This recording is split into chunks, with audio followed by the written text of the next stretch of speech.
our offices in Media City, Dubai, this is the UAE Tech podcast, a product of Alba Weber Group. Podcast sponsors receive EDM promotion, distribution across all major podcast networks, and publication on Alba Weber Business. Gold and silver sponsors receive a 6-month Pro Plus account on Signal Presswire. Go to bit.ly, that's bit.ly/sponsor UAE Tech podcast for more information.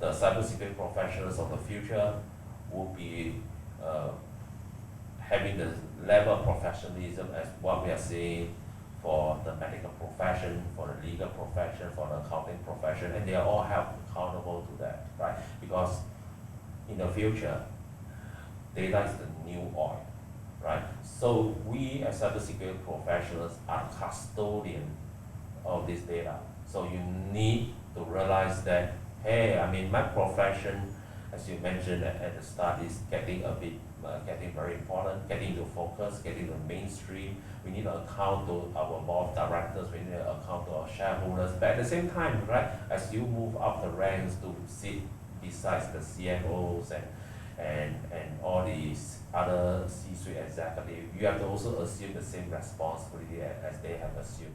We live in a world of nation states, cultural and linguistic barriers, and differing legal jurisdictions. And yet, cyber threats continue to operate across all of these boundaries. The field of cybersecurity and cyber defense is globalized and increasingly professionalized.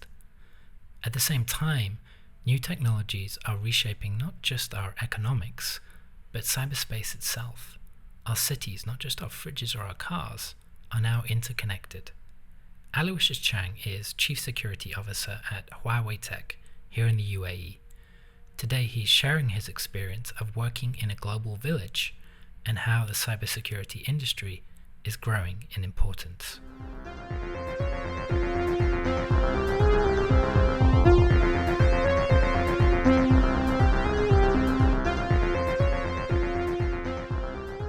Today we're talking to Aloysius Cheang from Huawei.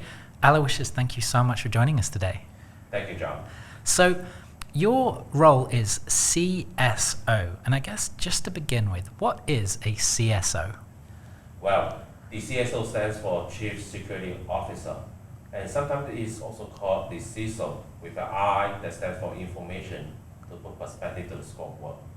So in a nutshell, the role is the senior most position in any company, most often a member of the executive management team that is the executive sponsor of the company's security vision. Okay, thanks for that. So when we refer to CSO or CISO, everyone knows what we're talking about. And what about here in the UAE at Huawei specifically? What does your role involve?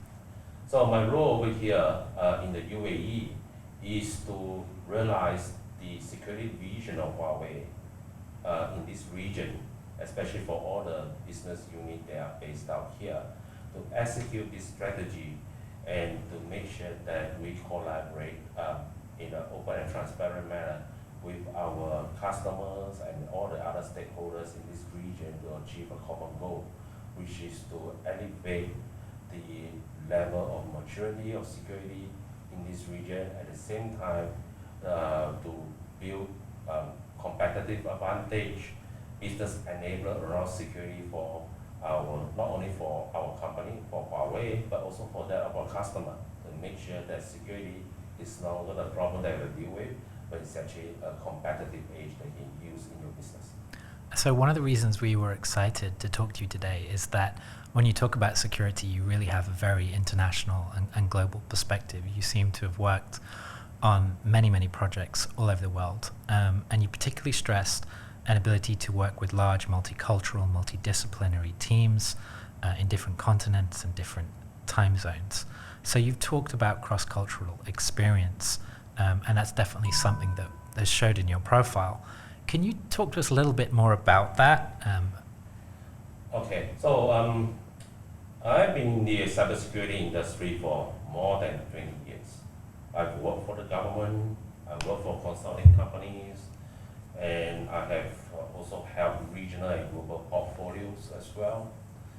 And the challenge that we always face in security is that most of the time, the problem that we're trying to solve are open trans-boundary issues, right? So when when I mention cross-boundary, what often comes to mind is that the perpetrator, the security risk is always often out of town.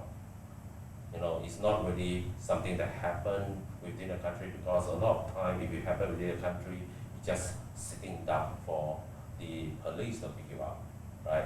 So most of the time, the people that conduct any security infiltration exercise, most likely is not in the country, just to escape the policing efforts. And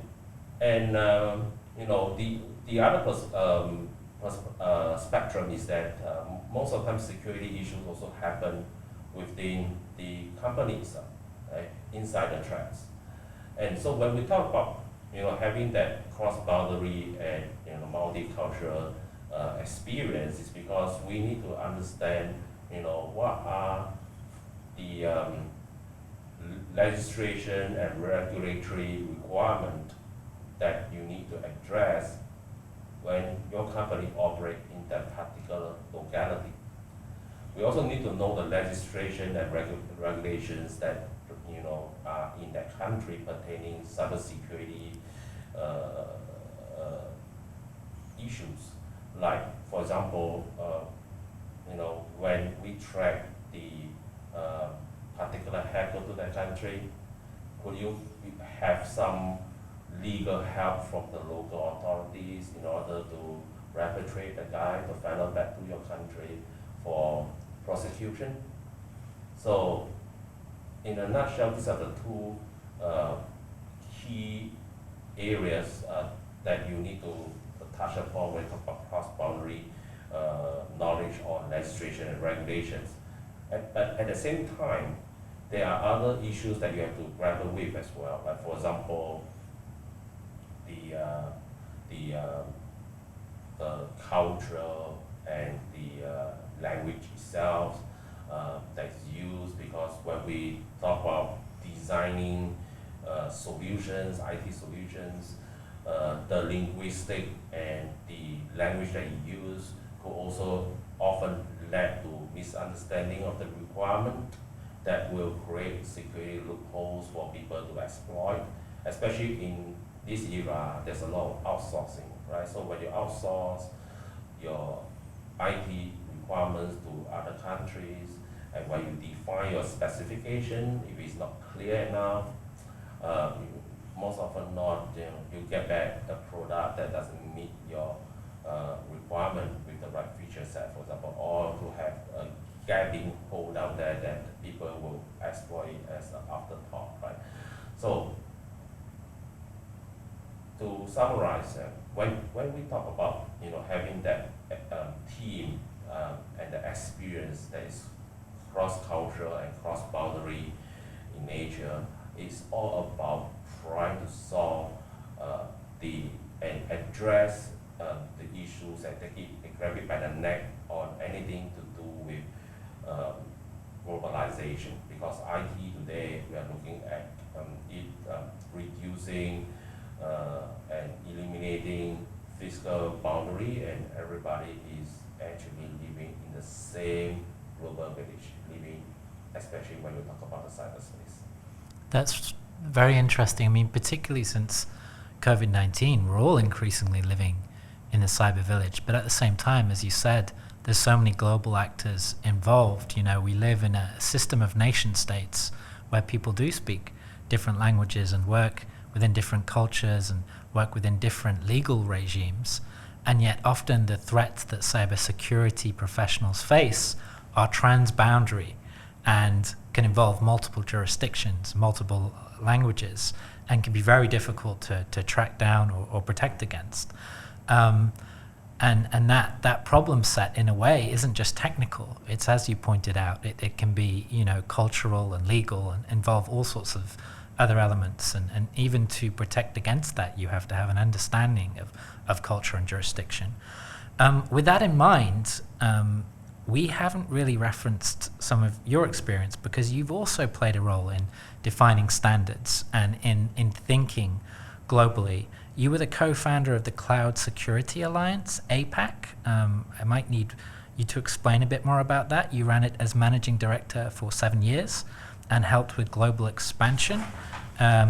You worked with governments, and you've also worked with large Chinese companies that we all know: Alibaba, Tencent, Chonghua. I do apologize if I pronounced that really badly. Samsung, Hitachi, and Indosat. Of course, some of those aren't Chinese. So, what was your experience trying to deal with some of these global problems, both on a private sector level, but also on the sector of, working with governments and helping develop protocols and best practices?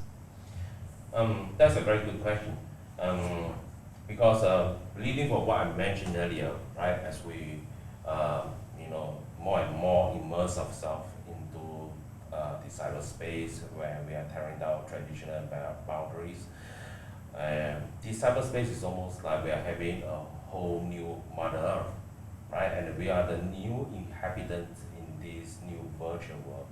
And we need to grapple with barriers of entry, protectionism practices, and DEI issues regarding diversity, equity, and inclusion. Right, so these are the issues that most of us will face, especially what I faced when I first started the Cloud Security Alliance and running its operation in APAC. Actually, the CSA was born out of the need for consolidation, because the first decade of the 21st century is all about web services, and they are trying to move themselves into the next phase of their evolution. You mentioned a couple of new technologies. You mentioned AI, blockchain, but you also mentioned smart apps. And I think one of the discussions we're curating on the UAE Tech podcast is that a lot of these technologies are no longer purely economic. They're no longer about buying something on, Alibaba or just communicating with your friends on WeChat. They're also about interacting with your government, citizen services, the way you live. COVID-19 has accelerated that. So in terms of the next 10 years, how do you think these emerging technologies that you referenced that will be built on top of cloud infrastructure, what are the really exciting things that you're thinking about there that companies like Huawei are looking at and imagining?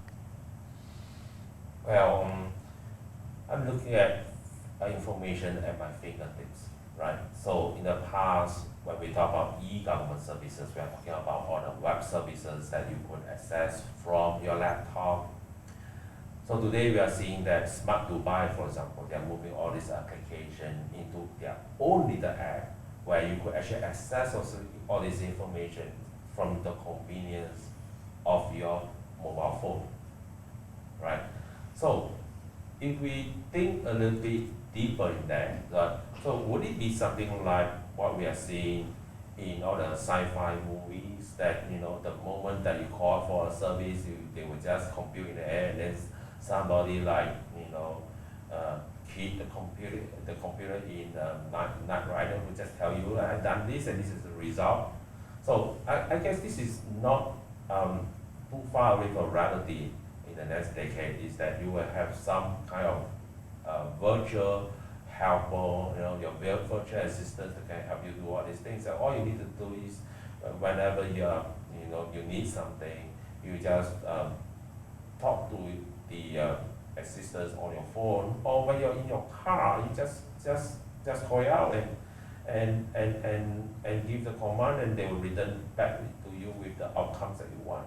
And then you could just say that where's for example Dubai Mall, and then they will just tell you the location, and you say take me there, and the car will self-drive itself there. And this is the kind of scenario that's taking hourly from any sci-fi movie they are seeing. And for IT guys, a lot of people thought that the IT guys are a bit more boring, they don't have imagination. But a lot of them are forgetting that some of the IT that you see in all the sci-fi movie, whether it's Star Trek or Star Wars, depending on which side of the aisle that you're sitting, or the Japanese animation that is folder for all the IT security for things like the Gundam and the Macross.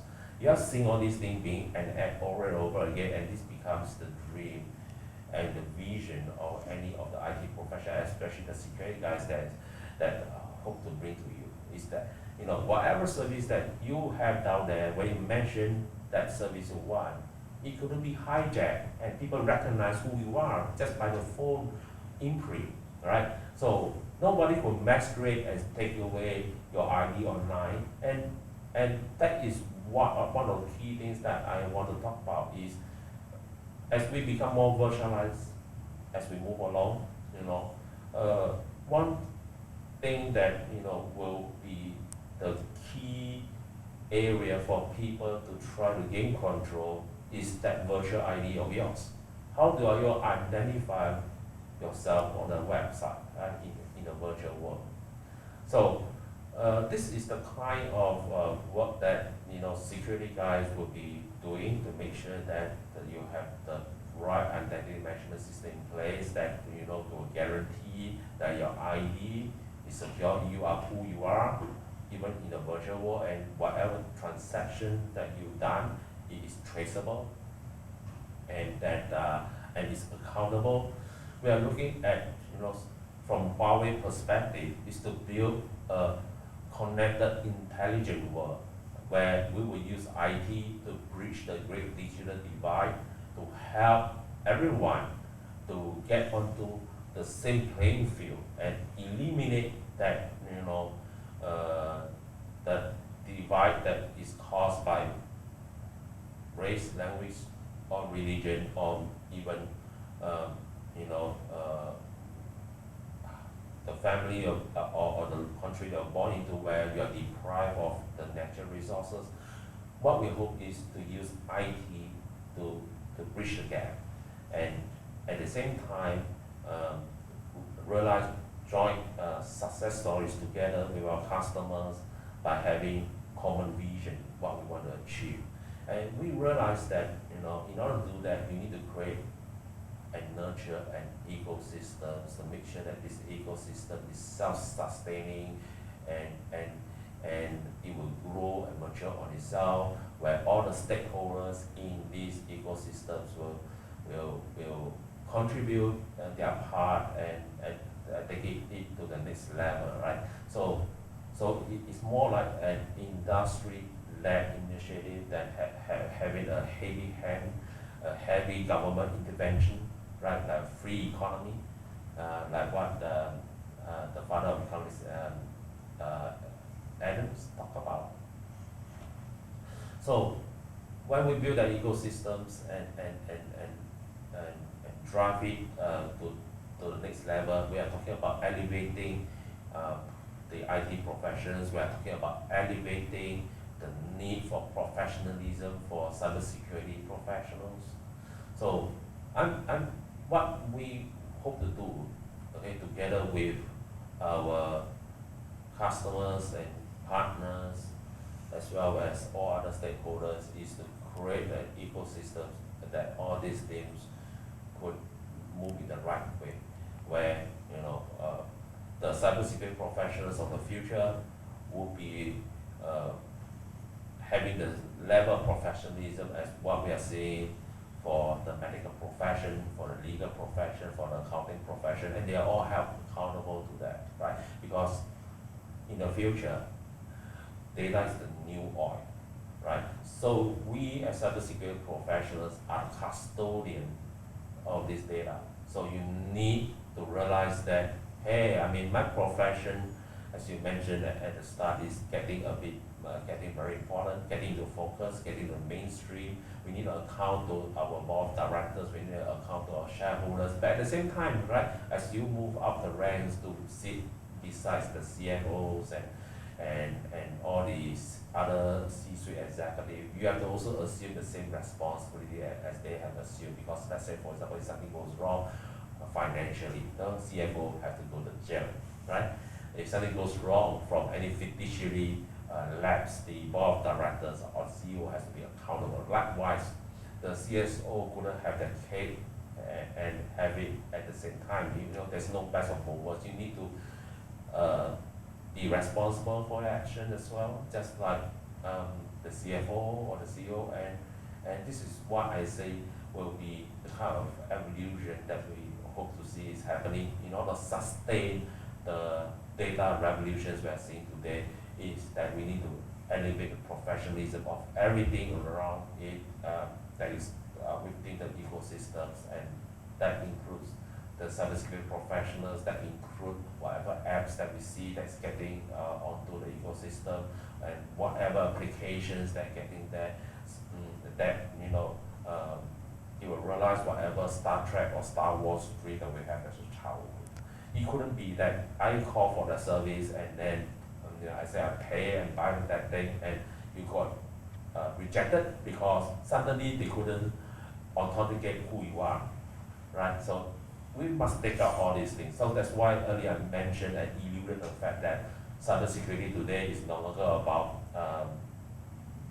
being the gatekeeper of data and playing the role of the defender, but we are a striker as well, because we go out down there to create the competitive advantage for you and to enable your business.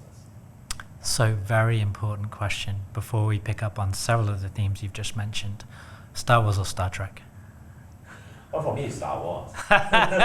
I'm so glad you said that. I was getting really worried for a minute there. No, I'm just joking. Yeah, me too.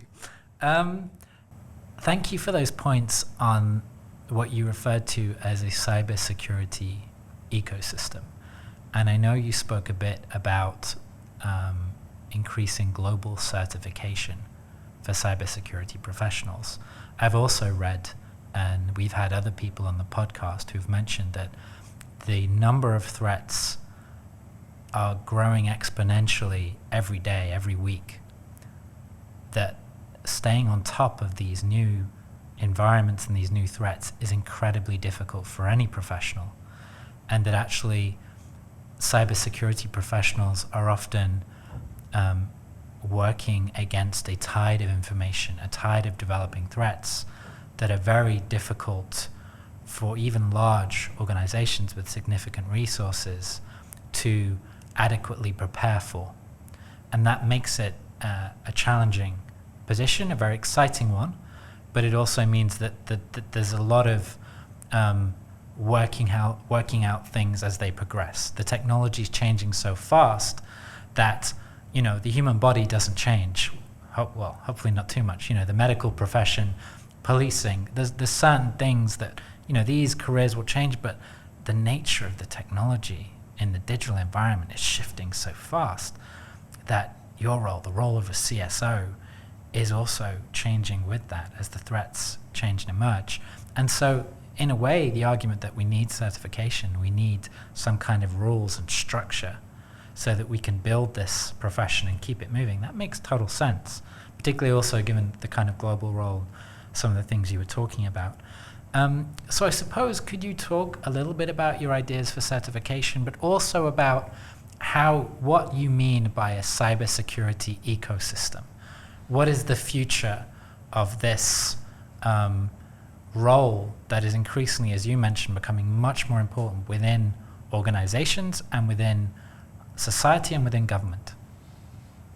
That's a very good question. I think before I start, I just point to the fact that security, especially the good guys in security, is always playing catch up, right? So one of the reasons for why we are always playing catch up, right, is because the so-called, what we always term them as the black hat, to refer to the hackers community, the black hat community, they are always ahead of you just because of one thing. They share, they collaborate.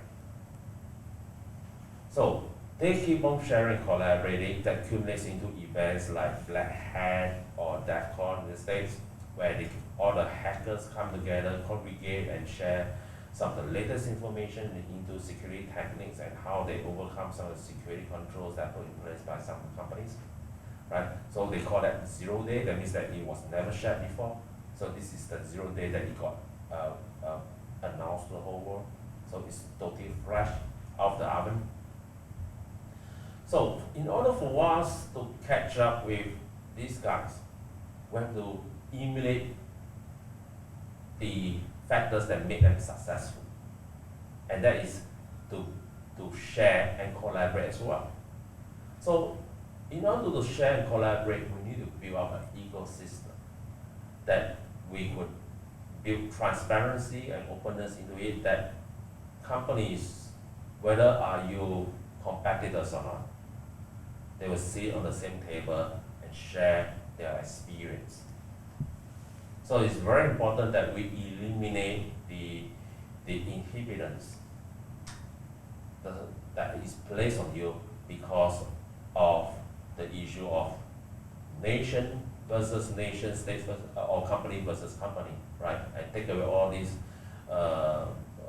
so-called barriers, such that you can truly build an open and transparent platform that you could collaborate on making the world a better place to stay. So having said that, that means that we need to look at building a platform that allows your professionalism to elevate to the next level, and that's why you are looking at, taking a leave from the other professionals, vocation, like the medical professions, the legal professions, the accounting profession, is that they always share, right? For example, the lawyers, right, those people that are called to the bar, every year they have to share case studies of what are some of the meaningful cases that were taken on and share it with his compatriot. At the same time, they need to do pro bono work, right? So if we can apply all this into establishing a UAE Cybersecurity Professional Association, and then in this association, you define the basic licensing requirement for a cybersecurity professional, okay? This would be really the critical first step to establish that open and transparent platform for sharing. You are sharing out of your need as a profession to share, okay? And it's almost like a whistleblower, but it's in a way that will elevate the entire profession, and we have to do it. If not, we will regress. So setting up a platform for establishing the UAE Cybersecurity Professional Association would be the key step. And I'm not talking about increasing the cost of the profession or the cost of cybersecurity, because when we talk about cybersecurity certification, people always think about the problem with cybersecurity is that you need to take so many certifications, right? For you as an individual, you need to perhaps take so many professional certifications that every year just to maintain the certification can cost you a couple of grand. And for companies that need to prove that they have all the right security control in place, you may need to take out all the standard ISO certifications and all the local certifications, for example, government requirements and so on and so forth, that you need to take out, that you are spending no short of $1 million US dollars to get all this thing done. So this is a very heavy cost, and that's why you give people the notion that security exists just only for one reason, is just to pull ourselves back, progress on project back. So we need to reset the thinking. That is not the number of certifications that will make you more secure, but it's more in terms of building that trust. So building a trust means that we may need to cross-certificate or cross-recognize certain things. We don't reinvent the wheel, right? So let's say, for example, if you are an IC Square CISSP certification holder, right? So IC Square is the world's largest IT security professional associations that train most of security professionals worldwide. And CISSP is the gold standard for cybersecurity professions to have. Like, for example, In the federal government in the United States, you need to have the certificate in order to work as a cybersecurity position there. And you will see this as in a lot of tender documents says that the profession need to be CISSP certified. So you need to take it to, you don't need the CISSP to come into, for example, UAE and certify to a UAE CISSP equivalent, but you should do cross recognition so that you only pay one time and not multiple times. I mean, it doesn't make sense that for every country I goes in, I take one cert or go for one training just to prove that I got that competency. Because competency is not really a testified true cert, but it's in the kind of what do you do and the value that you show to the company, right? So that's the reason why I propose the establishment or professional association. Is this association will be the placeholder to normalize all this competency into some kind of competency roadmap and hang like a Christmas tree, what kind of certification is required for which kind of domain or which kind of industry vertical you are serving, and from there you can tell what competency level you are at and what you need to do to get to the next level, right? So we need to do that. It's not about increasing the cost of certification. So likewise for on the industry side of things, it's not like having multiple certification, will make my company more secure. Most often than not, you will see companies that got hacked. They already have all this certification. So does it mean that when you got all this certification, means that you got the force shield that will secure you from the hacking? No. Things still happen because security is only as strong as the weakest link. If let's say, for example, you outsource your development to a certain country, and then because of the issues I mentioned earlier, cross-cultural, cross-boundary issues, there's a design issues down there that suddenly become fatal. Your certification doesn't protect you against this, because all this certification is reviewing security control like in a point in time, and they are looking at things that are already known. What about the unknown? So we need to build all these things up, right? And it's almost like how we are addressing the COVID-19 situation. We have to learn from it and evolve from that. And just like how people are evolving to work from a traditional brick and mortar company to working from home, right? What are the cyber hygiene that you need to observe? So all these things are forever changing, and you need someone, a platform to drive all these things, such that it could bring all the stakeholders together to initiate an industry-led initiative to bring up all of us to the next level of maturity, and that's what we are seeing. And if I may be so cheesy to coin this term, is that, hey, we are in the Middle East, in the middle of some of the largest desert around.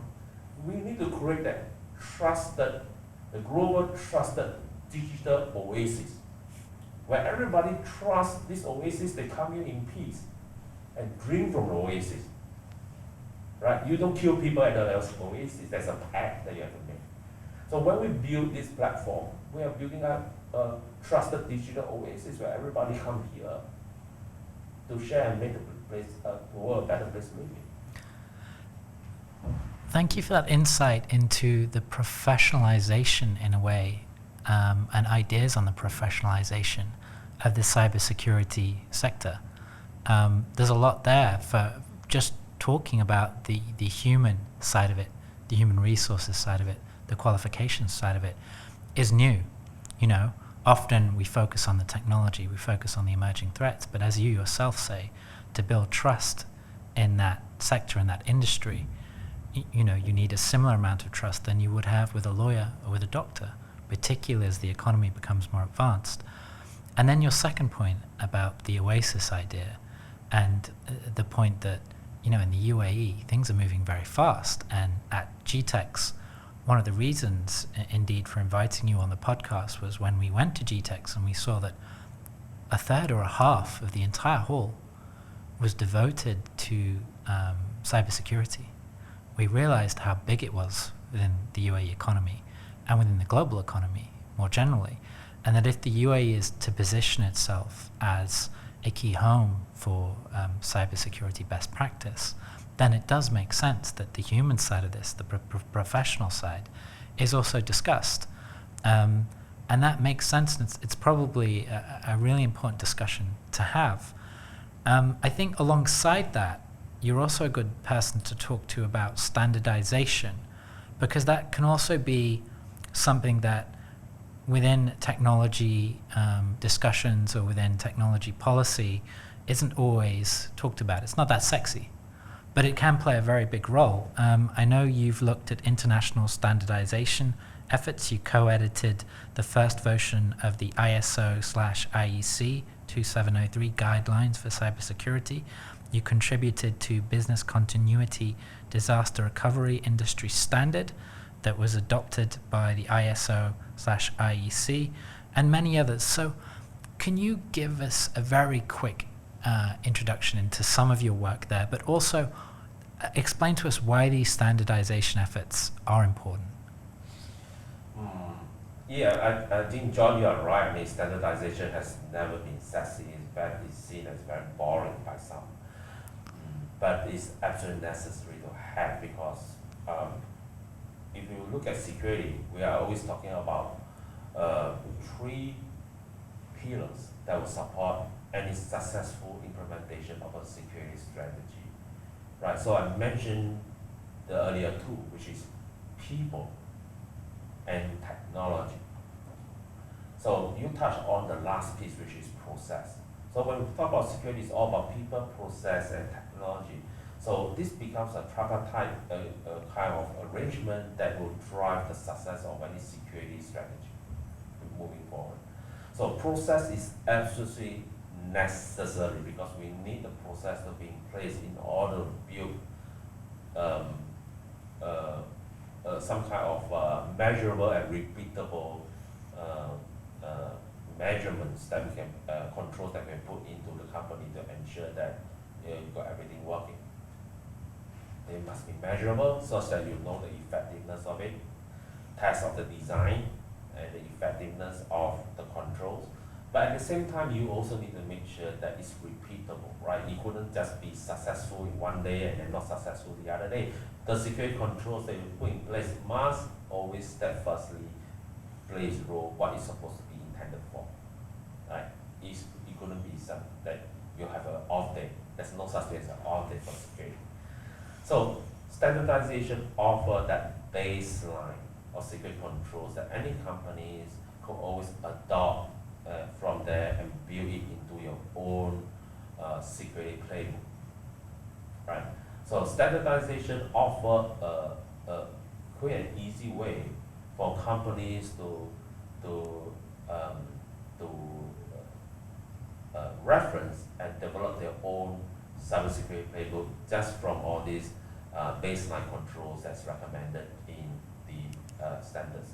And we need to also take note that when we talk about these standards, it's often edited by many experts around the world. So it also is a cumulative collection of best practices, things that work, right? And that they actually write the standard. And you could make use of this standard, based on your business appetite, and develop your own control mechanism based on that. So standards is an absolutely necessary thing to have for any country. For example, especially UAE, if we want to move to the next level, we need to have standards in order to leverage on standards to create measurable outcomes of security implementation in each and every single, for example, government agencies. You need to measure whether the security controls. Okay, if I use the traffic light analogy, is it green to go or is it red?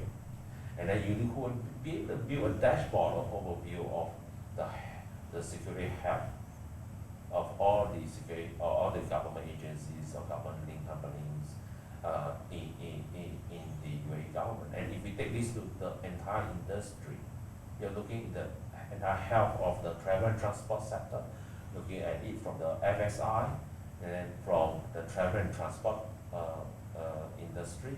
So you could formulate very different perspective that deep dive into every industry and know where is the so-called the clean the armor that you try to put on for the entire country. especially when we talk about critical infrastructure. Right now it's over 20 domains, right? So it used to be less than that, but now almost everything become a domain from looking at the banking sector as a critical infrastructure, to looking at the banking, to healthcare, and so on. So, and especially healthcare, right now we are looking at what we face in 2020 from the threat that comes from coronavirus.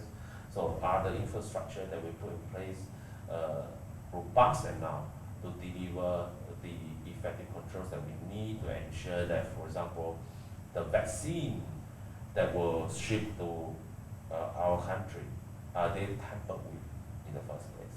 Are they having the right quantity?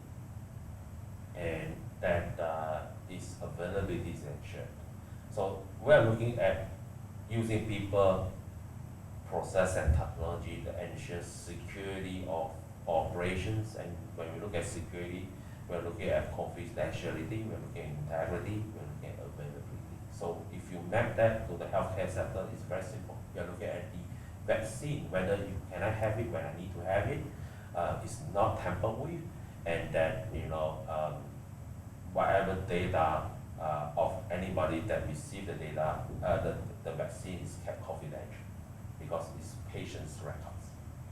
So in a nutshell, this is probably why we need to have standardization, is really to provide the baseline security controls that you would measure and repeat all the processes exactly as it's designed for. And I know a lot of people they are distracted to standardization because they feel that it only measures the effectiveness of the control at a point in time. But at least you have a process that you can develop and build into your company strategy that is really up to you how much effort you want to pay to look at the security control. Again, there's always a delicate balance, how much time you want to spend on security and how much effort you want to spend on that. So especially for those guys in the startup environment, maybe you want to outsource security out. So when you talk about cloud environment, you are outsourcing to the SaaS provider. So the SaaS provider will take care of a lot of things for you based on a shared responsibility model. But if you are, for example, from the military, probably you want to take care of everything yourself, right? So standardization is not really effective as a point in time, but it's effective over a long period of time. It's all about building a culture of security in that. If you look at standardization, it's definitely not the silver bullet, but it is a good start, something to have to build security for your company. Thank you for that. You're right. I mean, I suppose, of course, healthcare has been a big issue recently in terms of cybersecurity, but it does make sense that different industries, governments, and organs of the state would have much, different requirements, and there'd be a lot of standardization issues. And I think you described that in a very practical way, because there's all sorts of academic debates on it, and there've been all sorts of policy debates on it for many years now. So getting towards the end of our discussion today and bringing this all back to the UAE, you've stated that ICT and cybersecurity infrastructure for any nation is like the nerve center of an economy, particularly for the UAE. You've also written in a recent interview with TechX website that the UAE is well positioned to be a regional and even global digital oasis with cyber safety at its center. The launch of the Dubai Cyber Index earlier this year is one example of how government is protecting its innovation and economic growth amid technological advances. So what is the Dubai Cyber Index, and how does it work, and why is it important?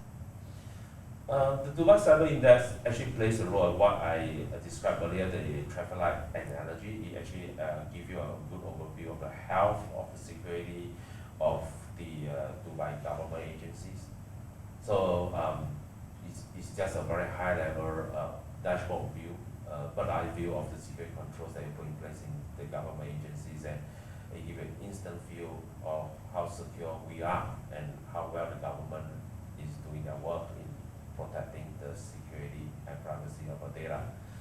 So this is, in any kind of ecosystems that will be embraced by external partners. You have to show the resiliency that you have when you are faced with certain challenges in terms of logistical or operational issues. Like for example, in the area of food availability and food safety, despite what happened in the pandemic, you ensure availability of food supply, the food source is never threatened.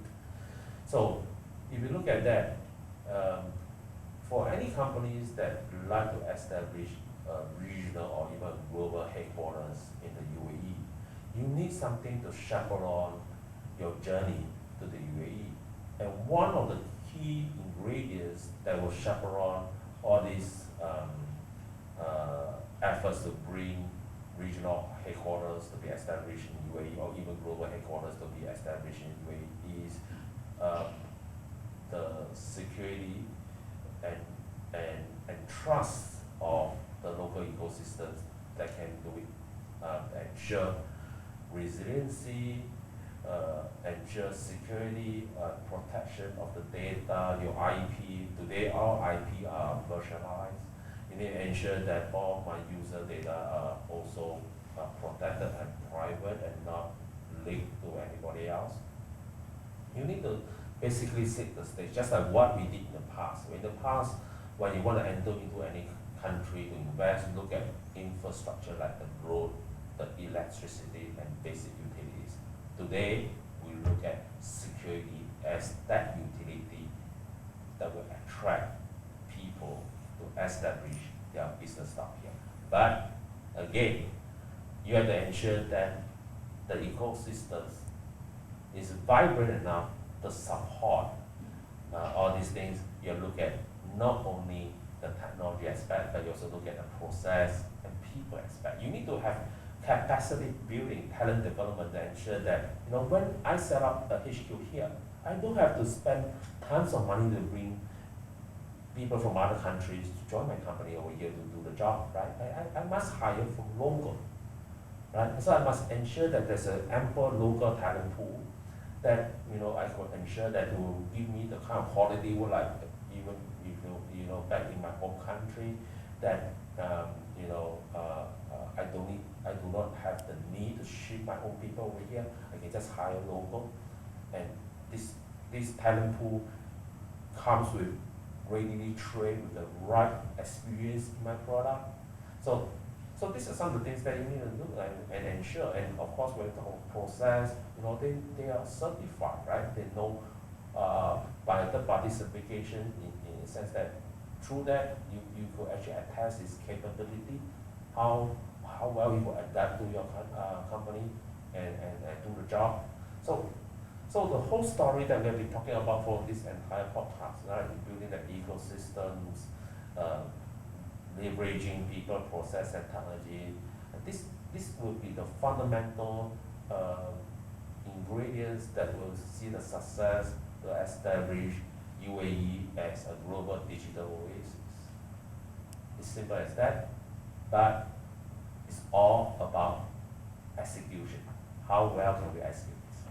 So cybersecurity as a utility, a really good way of summarizing much of what we've discussed today. So just finally, Aloysius, both for you professionally and for Huawei, what are your hopes and your sense of the opportunities and your priorities for the UAE economy and cybersecurity here in the UAE over the next few months and years? So I'm actually sold to the vision of Huawei to build a connected, intelligent world. And this is a vision that Huawei is taking to every country that we operate, and we operate in more than 170 countries worldwide. Together, we like to build an ecosystem with our customers and all the other stakeholders to ensure that we could derive value in a win-win situation together in an open and transparent manner to build and contribute to the industry in wherever we establish ourselves in. and that is the same case in the UAE. It's building these ecosystems to be self-sustaining, sustaining life, sustaining economy, sustaining the vision of our next generation, what they want to do. And basically this is what we believe in, is we are part of the whole ecosystem, right? So we can only be successful if you are successful. There's no other way. So that's why we have things like the Tech for All initiative, where we have a vision to use technology to power digital inclusion and bridge the digital divide and leaving no one behind as we progress in the digital world. So we believe we will be that digital critical core and in the whole ecosystems, and we want to contribute as much as we can. So I'm sold to this vision, and that's why I'm here. And I rooted myself here just to make sure that I'm in the middle of where all the action is. And I believe all the actions are here in the UAE as we build the UAE into one of the world's most trusted digital oases that business will strive down here, and everyone will benefit from this ecosystem that we build. Aloysius Cheang, thank you so much for your time today.